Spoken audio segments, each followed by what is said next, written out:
Yes, mwese abadukurikiye mwabonye hano i Kigali dufite ibihe by'izuba n'ibirere byinshi biri kugenda bihindagurika. Nubona hajemo ibihe bimeze nkaho ari izuba uze kwihangana. Na nyiri ubwite pasiteri w'urusengero uri kumwica.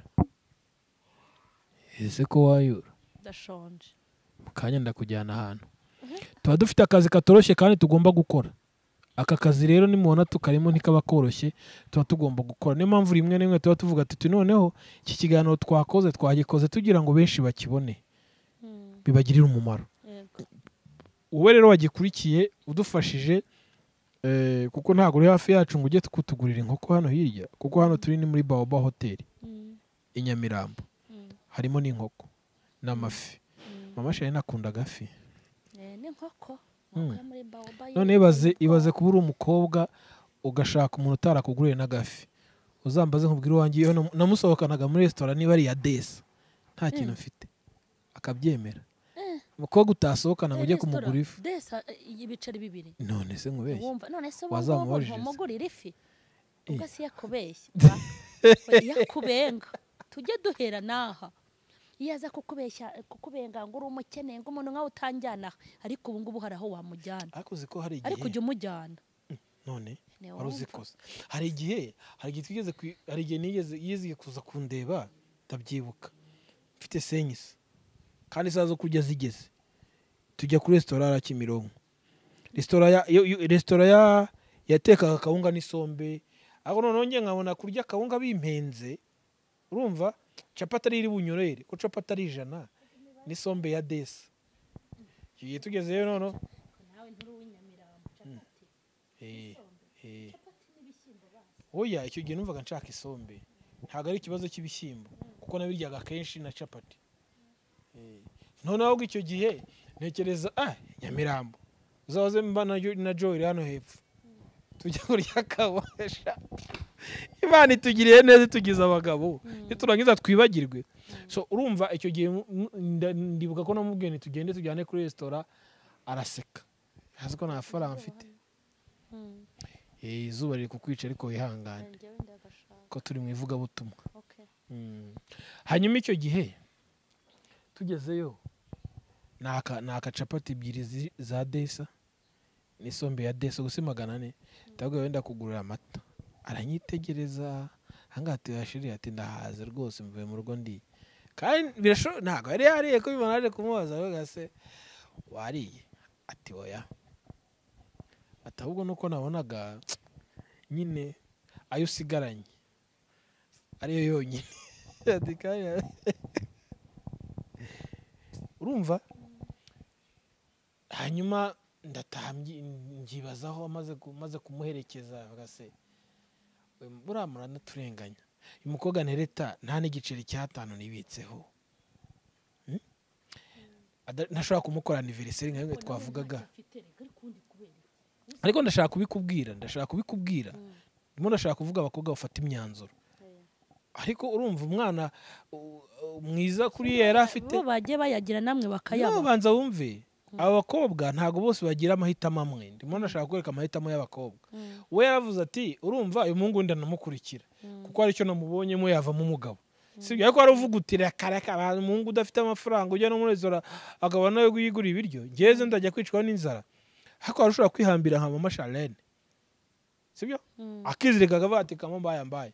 Kora ko ari cyo namubonyemo. Ariko uyu munsi iyo turi kumwe cyangwa tugiye. Rushobora kwemera icyo gihe. Ko byari bikomeye. Icyo gihe ndibuka nahise mfata umwanzuro ndavuga umukobwa umeze gutya kabone naho nabikora ndi kumubeshya. Uyu mukobwa ari serious. Kuko yamenye amakuru yose ko nothing. Nta kintu nyine ndakimwe gihari. So turi ku bakobwa rero ntago turi ku bahungu. Ibyo tuzayiga ko twaje ku bahungu. Turi ku bakobwa rero. Uyu munsi rero ndimo ndakubaza ngo uyu mukobwa niba ashobora gufata uyu mwanzuro si buri mukobwa. Sibyo kuko hari n'umuhungu wagera nyamugani inzara ikazakwica. None bazuvuye iwanyu urya ugeze mu rugo batarya. Mama Charlene. Tutarenganyije abakobwa. Wakwihangana. Wenda we nuko arwaye mu bwo buzima. Uvuye iwanyu barya. Ariko abantu bajya bamenya ko bari mu iduniye. Noneho iwanyu nimba havuye barya, sibyo? Ukaba winjiye ku muhungu ugasanga batarya subira iwanyu noneho. Ariko nawe umenye ko iwanyu waryaga hari ibyo utarya. uriye iwanyu uraryaga ariko hari ibyo utaryaga. Aho rero uwo muhungu nta birayi afite ariko afite ibindi nawe noneho wagiye kurebayo kuki utagomye wanyuze. Ikiganiro kirangiriye ntabwo kirangiye nuko wumva uri kurata amafaranga kandi hari ibindi wari warabuze bitari amafaranga. Wowe se ushogoshe ujya kumara iki? Icyakujyanyeyo n'igituma unahaguma. Ujya urya nyine urya ibyo uriye ibindi ubibure wihangane.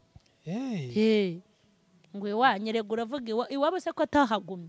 Cyamuteye kuva iwabo n'icyo agomba kubaha. Kandi ashobora kutubahira uwo mugabo amafaranga cyangwa akamwubahira ibindi. Okay, ntacyo mama Charlene. Turacyafite urugendo turoshye muri ibi biganiro cyane cyane by'urubyiruko. Hanyuma hari ikintu bita blood shower. Urayizi? Ndayizi. Ni ngombwa si ngombwa? Ni ngombwa bitewe n'uwo ari we. Ariko ni ngombwa bura buryo bashyizeho ni bwiza. Bura buryo ni bwiza kuko na hari uwayintumiyemo rimwe nyijyamo sanga ni ibintu usibye ko bira n'iby'umuhango. Biriya ni iby'umuhango nimba hari abantu bakwiye amasomo. N'abakobwa bagiye gushaka abagabo bo muri viziyo bo kumpera y'isi bakwiye amakozi bakwiye amasomo pasitera kwigisha mu bana bakecuru mu itorero bazima nabo. Kwari umukecuru kwigisha ugasanga nawe yakuze ariko hari umukecuru urakuze ari ikoboyi nawe akagushyiramo ubukoboyi bwe. Uri kumva?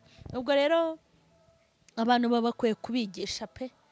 Bajya muri leta naho bakabigisha abana we mu miryango bakabigisha nibabigisha kuko abana abantu bamushagaye akajya ngo agiye kwicara mu ijuru rito koko kandi amajuru matoya ntago akibaho n'imbarwa ni makeya n'ukuri. Uri kumva? Yabona rero bari kumukomera mu mashyi yabona umugabo amutamika kweka nkubwire hari abantu basenya ingo zabo nkavuga inti nimwe mushenye naho abandi barabeshya. Abantu baratamikanye kuriya isheri bagakoba mu mashyi nge nagiye nta n'umuntu wabimenye ntabyo nangije nta n'abantu nahombeje njya kugenda nta bateranyije bagutwerera ninde warwerere dore dumweru reka nkubwire bari abantu iyo bashenye ndababara. Imbaraga umusore aba yarakoresheje imbaraga amagambo babwira na yonyine mana yo mu ijuru we hari amagambo bakomeye ni kuzabana akamwambika impeta ni y'urukundo mutamike akamwongeresha akamwongera ye baba we ngaho muterure bagaterurana bagakora amaposteri yo kwifotoza bakabwirana utuntu twiza biriya bintu bibuze ubanza warwana na toroma. Hari umugore ngo babazaga ngo witwa ndakibagirwa izina rye kubera urugo rubi yagize ubanza umugabo yaramuhaga akayanyisha reka nkubwire uwo ngo yashenye urugo ubona ko yanarwubatse ariko nkatwe tudafite ibyo twahombeje nta na citron nta na orange nta na mukaru tuba twarahombeje.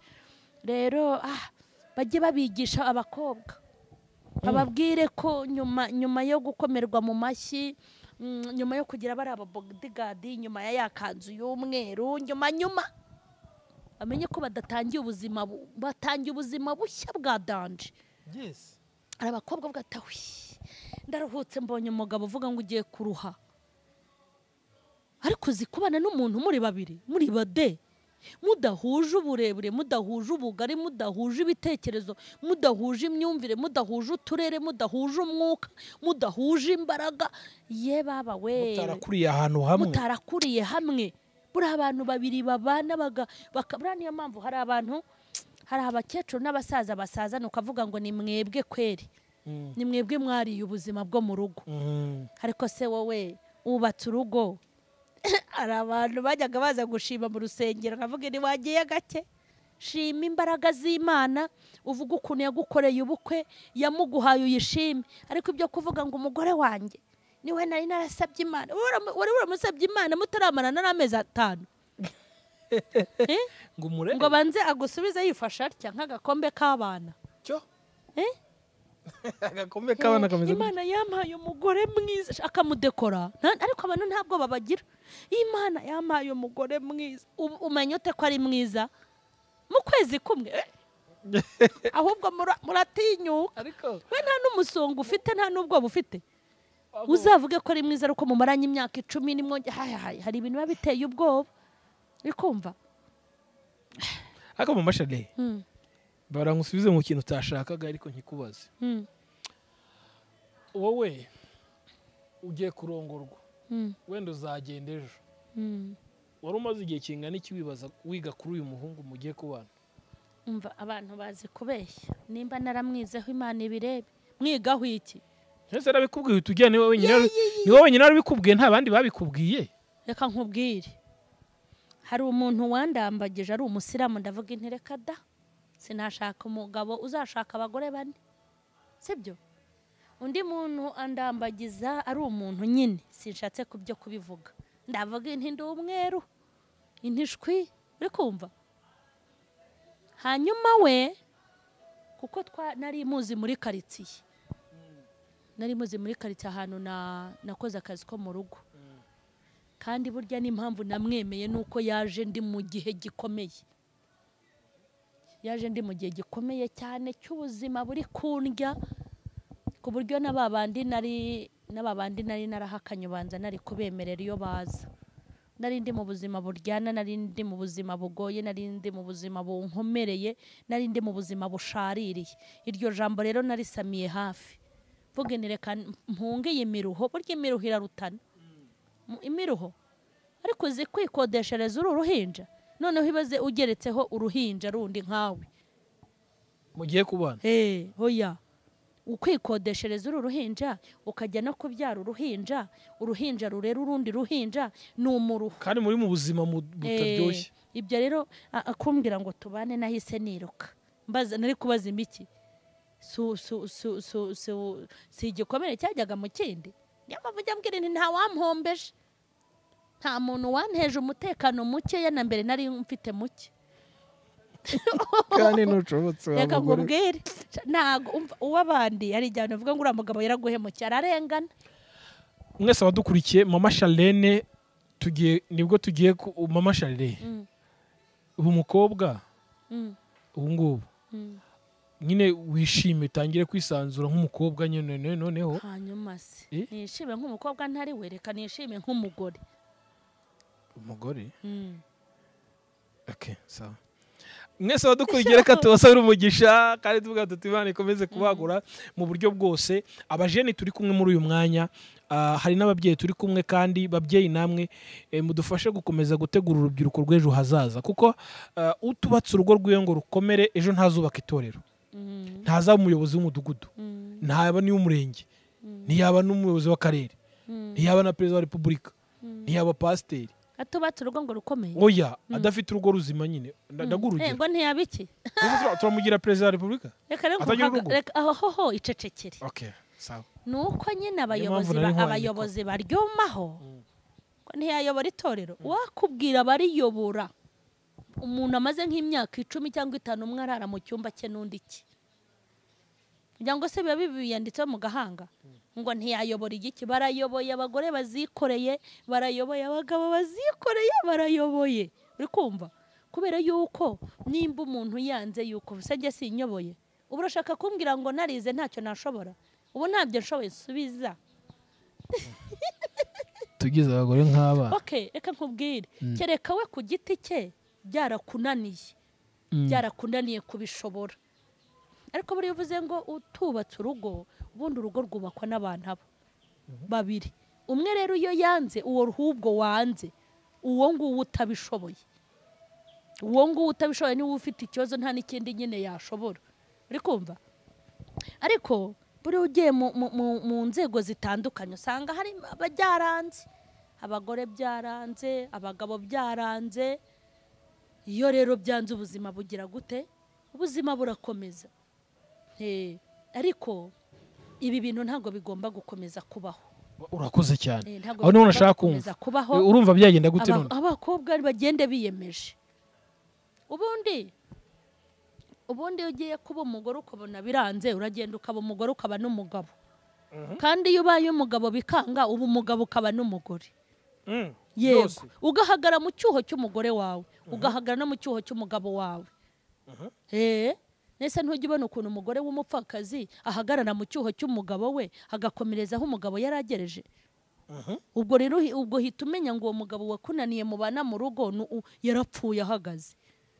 hita uhagarara mu cyuhoke rero hose uhagarare yes ubu umugore ube n'umugabo abana bakubone umufate nk'uwamushyinguye abana bakubone mu nshingano zose umuganda uwujyemo mituweli uyibone abana bige mwisigana kandi wa mugabo we nimba ubona umugore wawe yarapfuye ahagaze hita ujya mu cyimbo cy'umugore wawe ubu umugabo ube n'umugore ubundi hari inama natanga yiduhe mbere ko tugusezerera mbere ko twagusezerera ngo uyu munsi uruhuke uruhuke n'izuba uyu munsi twagukorera ku zuba cyane ikintu cya mbere inama ya mbere niyo ngira umukobwa niwe twavuzeho umukobwa yigenda ngo yishyiremo ngo agiye kuba umugore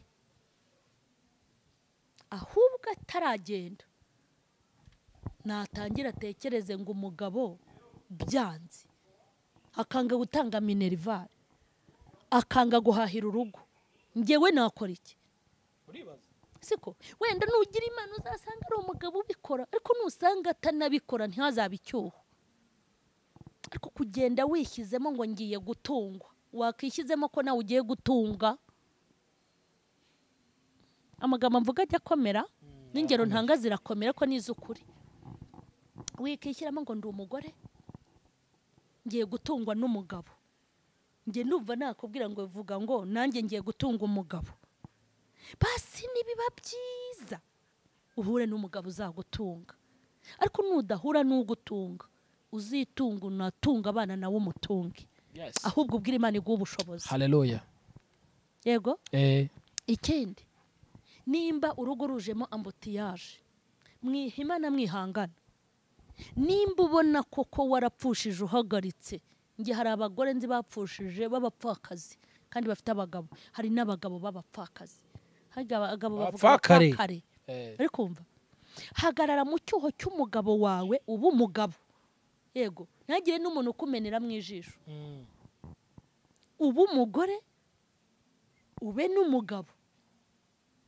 n'abana batunge na wa mugabo ugira ute umutungo ubundi utera ivi hasi ihindura ibyanze guhinduka bishobora kukugirira imbabazi kabona ukuntu wabaye intwari hanyuma hakagira igikemuka nimba uri umugabo wikirirwa guteza abantu umugore wawe nimba ubona warapfakaye uri umupfakare koko ufite umugore nk'utamufite wijya kuvuza indi uvuga ngo urashaka undi ushaka se n'uwaramubyaye wenda uzashaka azaza ari gashirikoko yo mu rwego rwo hejuru umugabo ube n'umugore uhagarara mu cyuho cy'umugore wawe n'ubwo ahari ibintu byo bisaba imbaraga nyinshi bisaba imbaraga nyinshi kandi n'ibyobyo yego njye ndumva ariyo nama ubundi nkababwira ngo hejuru y'ibyo tudashoboye Imana irabishoboye hejuru y'ibyo tutabasha Imana irabibashije amen ubundi Bibiliya nyine yemerera umugabo kwaba umugabo ariko abantu benshi ntibayigenderamo n'abazitunze zabapfiriye ubusa